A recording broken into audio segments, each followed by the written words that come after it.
speak of the Lion of the tribe of Judah. And this Lion Award is for you, Mr. Ambassador, because you're a lion. You're a strong man with a tender heart and a sweet spirit. And we love you, we admire you. God bless you. Wonderful to be here and with my brothers and friends. There's so many of you that I deeply love. But before we begin, by the way, we are live with the Jerusalem prayer team members. There's 65 million of them throughout the world. So they're all over the world watching this. And so we welcome you also. But I want to express gratitude before we begin to a great leader, Jason Greenblatt. Everything that's happened under the president has because of his leadership and his team. We honor Jason Greenblatt in the city of Jerusalem with the Friends of Zion Award. Jason Greenblatt, as you know, has played a strategic role in the peace process with the ambassador and with Jared Kushner and the president. We will miss him dearly. Jason Greenblatt is going on with his life, and of course, we know Jason Greenblatt. Nothing will change with him and his passion and his love for Israel and his commitment to the cause of Israel. But I want you to express appreciation to Jason Greenblatt for his tremendous service. Would you do that?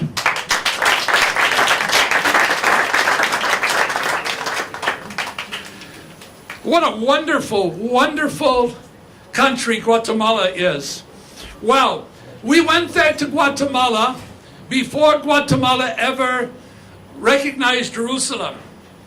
As a matter of fact, we went there and we gave President Morales the Friends of Zion Award. It was interesting because my dear friend, the Prime Minister, he teased me. He said, "Mike, I thought you get the award after you recognized." I said, "Listen, I put the banners all over billboards over Jerusalem, Trump make Israel great," before he recognized it, because I knew he would. And I knew he would do great things for Israel. The same thing with President Morales, a great leader with the courage. And by the way, Mr. Ambassador, what an astonishing declaration you have made to the other nations to do what you've done. You are a brother. I will bless them that bless thee. Guatemala is being blessed because Guatemala has been an astonishing blessing, which we are so grateful for.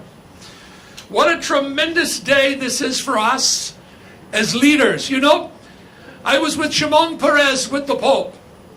And the Pope looked at Shimon Peres and he said, the chaos in the world can be resolved with moral leadership. We have moral leadership in President Trump. And that's, yes, we have moral leadership in President Trump. And that's why a leader like him is hated by some on the left. Because it's black or it's white. That's simple as that. There are no shades of gray. We have the same thing in Benjamin Netanyahu. It's black or it's white. There's no shades of gray.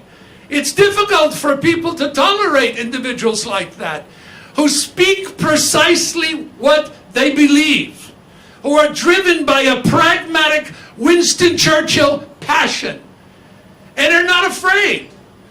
There's another man who's the same way, and that's Ambassador David Friedman. What an honor to have this ambassador. Wow. Did Donald Trump hit the lottery when he chose him? The perfect ambassador for a president with an agenda to do great things for the nation of Israel. And a partner in Benjamin Netanyahu. I want to say one thing that most people don't understand. The trust factor. I've had the privilege of meeting with Gulf leaders. 4 meetings with Sisi, with Abdullah, with MBZ, the Crown Prince of UAE, of Riyadh, the Crown Prince. And when I meet with these leaders, they quietly say things like, "Thank him for me. I work very well with him."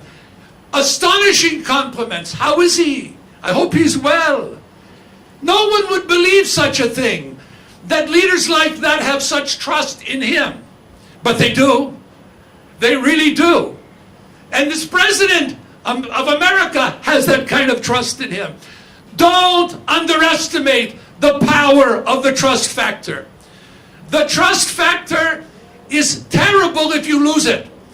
I was involved with Menachem Begin. I loved him dearly. What a great prime minister. But I sat with him one day at the Waldorf Astoria with his senior advisor, Reuben Hecht. In walked Alexander Haig, angry, because there was a dilemma. Ronald Reagan did not trust Menachem Begin. His advisor did not trust him. I said to the senior advisor, does Reagan think Begin is a stubborn Jew? He said he does.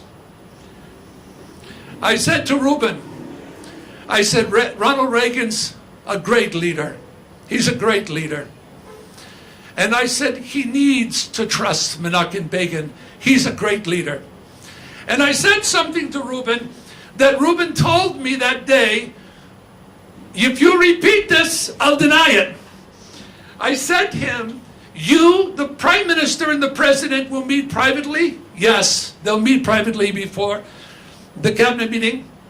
I said, tell the prime minister to say to the president, Mr. President, you and I both believe in God. Mr. President, you and I both believe God has a great plan for our life, a great plan for our countries. Mr. President, you and I both face death. Mr. President, would you pray that the will of God would be done in our meeting today? I got a call from the White House from Reuben Hecht.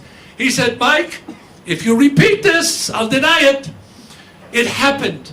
And he said, when Menachem Begin asked Ronald Reagan to pray, Ronald Reagan wept. And then astonishingly, when they came out to the meeting, it was a different Ronald Reagan, because he saw the heart of the Prime Minister Begin. It was a different Ronald Reagan. The trust factor is so great. Guatemala and your president, we trust you. We love you. God bless you, and God bless Guatemala. Give them a hand.